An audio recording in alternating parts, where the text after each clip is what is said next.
Saturday, April 22nd, started out as a typical day at the Whole Earth Center in Princeton, New Jersey. Judy, an employee at the store's deli, began her day at work like any other, but things took a sinister turn when she went to get bacon from the walk-in freezer.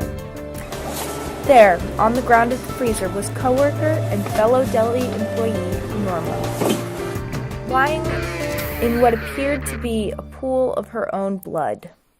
I, together with an elite team of forensic scientists, was called on to investigate the case.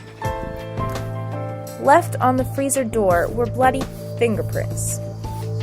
As we waited on the autopsy results to be returned, my team and I turned our efforts to the fingerprints.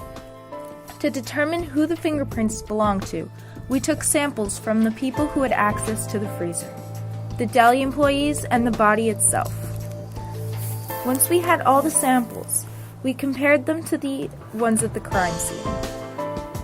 There are 3 different types of fingerprints a finger can have: an arch, a whorl, and a loop. Within these 3 categories are subcategories of fingerprints. With an arch, you can have either a plain arch or a tented arch.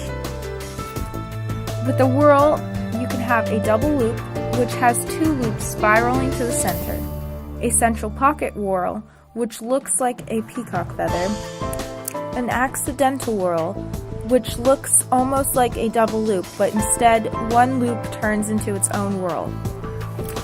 And finally, a loop can either be an ulnar loop or a radial loop. A radial loop begins and ends on the right side, whereas an ulnar loop begins and ends on the left.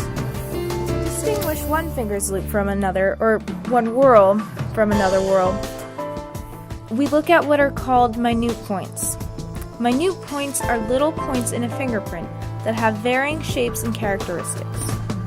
Each fingerprint contains up to 150 minute points, and no 2 fingerprints will have the exact same ones in the same locations. After comparing the fingerprints found at the crime scene with those of the employees, we were able to determine that the fingerprints belonged to Norma herself.